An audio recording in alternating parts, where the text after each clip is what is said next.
তোমরা অনেকেই অনুরোধ করেছিলে সাজেশন ভিডিও বানাতে, যেহেতু আর কিছুদিন পরেই তোমাদের ফার্স্ট ইউনিট টেস্ট। তো সেই জন্যই আমি সাজেশন নিয়ে ভিডিওটা বানাচ্ছি, ইতিহাস সাজেশন নিয়ে। আজকের বিষয় ইতিহাস। তো আমি শর্ট কোশ্চেন ছাড়া, অর্থাৎ প্রশ্নমান 1 ছাড়া বাকি প্রশ্নগুলো সাজেশন নিয়ে এসেছি। আর আমি নিশ্চয়তা দিচ্ছি এই প্রশ্নগুলো স্টাডি করে গেলে তুমি 100% শিওর সমস্ত প্রশ্ন অ্যাটেম্প্ট করতে পারবে। তো দেখে নাও চটপট এই প্রশ্নগুলো, এবং তোমরা ভালো করে এই কদিনের মধ্যে এই প্রশ্নের উত্তরগুলো রেডি করো। প্রথমে আসবো 8 নম্বরের প্রশ্নে।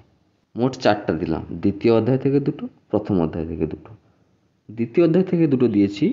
নাম্বার 1, নেপোলিয়নের বিভিন্ন সংস্কারগুলি আলোচনা করো। 2, নেপোলিয়নের উত্থান ও পতন সম্পর্কে লেখো। এবার প্রথম অধ্যায় অর্থাৎ ফরাসি বিপ্লবের কয়েকটি দিক থেকে 2টো দিচ্ছি। 1, ফরাসি বিপ্লবে দার্শনিকদের অবদান লেখো। 2, ফরাসি বিপ্লবের সামাজিক, অর্থনৈতিক ও রাজনৈতিক কারণ আলোচনা করো। অর্থাৎ মোট 4টা 8 নম্বরের প্রশ্ন দিলাম। এবার আসবো 4 নম্বরের প্রশ্নে। প্রথম অধ্যায় থেকে 8টা দিচ্ছি। সেগুলো হলো: 1, টেনিস কোর্টের শপথ, টিকা লেখো। 2, বাস্তিল দুর্গ পতনের কারণ ও গুরুত্ব লেখো। 3, ফরাসি বিপ্লবে নারীদের অবদান লেখো। 4, ফ্রান্সে অভিজাত বিদ্রোহের কারণ ও ফলাফল। 5, মানুষ ও নাগরিকের অধিকারের ঘোষণায় কী বলা আছে। 6, বিপ্লব পূর্ববর্তী ফ্রান্সের কর ব্যবস্থা উল্লেখ করো। এই প্রশ্নটা অবশ্য করতে হবে না, কারণ এটি 8 নম্বরে যে আছে ফরাসি বিপ্লবের রাজনৈতিক কারণ, ওর মধ্যে এটা ইনক্লুড থাকবে। আর যদি শুধু 4 নম্বরে দেয় তাহলে এটা পাঠ করে নেবে, কর ব্যবস্থা সম্পর্কে লেখো। 7 নম্বর, ফ্রান্সে ফরাসি বিপ্লবের প্রভাব সম্পর্কে লেখো। 8, ফরাসি সংবিধানের কার্যাবলী সম্পর্কে লেখো।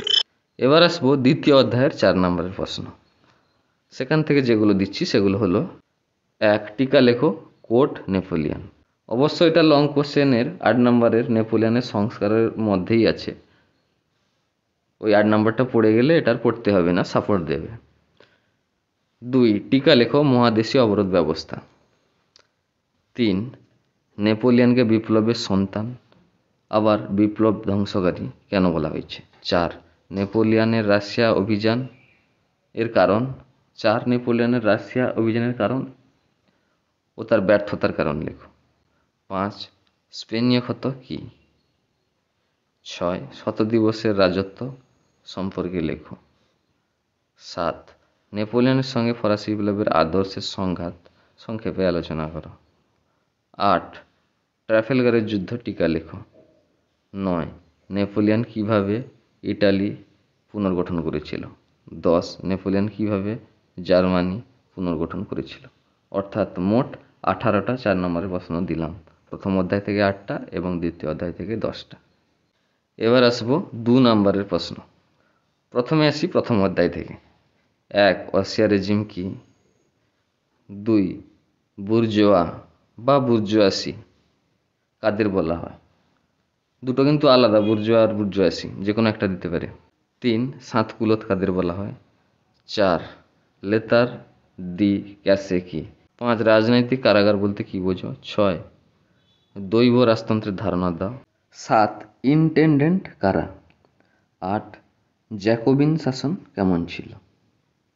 9, তৃতীয় স্টেট কি।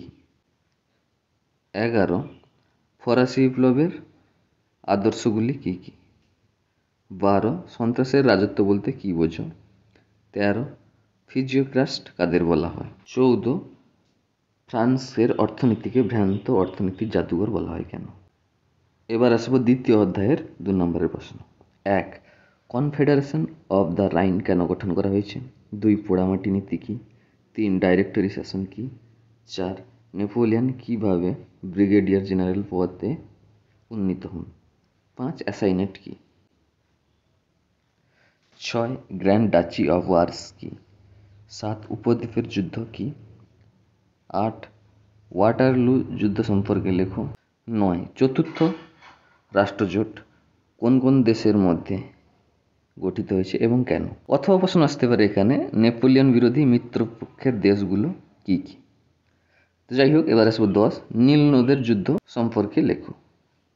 11, টিলজিটের সন্ধি কবে কাদের মধ্যে হয়েছিল। 12, ব্র্যান্ডউইক ঘোষণাপত্র কী। 13, অর্ডার্স ইন কাউন্সিল কী। 14 লিপজিগের যুদ্ধ কবে কাদের মধ্যে হয় এবং একে জাতিপুঞ্জের যুদ্ধ বলা হয় কেন? 15 ল অফ মিনিমাম এবং ল অফ ম্যাক্সিমাম কি? 16 নেপোলিয়নের পতনের কারণ কি? 17 নেপোলিয়নের যুগ বলতে কী বোঝো? 18 কনকর্ডাট কি? 19 লিজিয়ন অফ অনার কি? 20 কনসুলেট শাসন কি? 21 অ্যামিয়েন্সের সন্ধি কবে কাদের মধ্যে হয়েছিল? 22 থার্মেডীয় প্রতিক্রিয়া বলতে কী বোঝো?